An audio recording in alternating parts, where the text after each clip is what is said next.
อนเสิร์ตเป็นวันพรุ่งนี้ขณะที่คลื่นแฟนเพลงเริ่มมีท่าทีไม่พอใจสหรัฐประกาศคว่ำบาตรทางเศรษฐกิจต่อจีนและปากีสถานและวิกฤตการณ์จับตัวประกันในนิคารากัวยังไม่ยุติ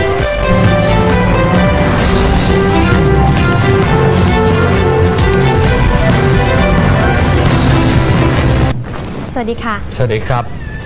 และวันนี้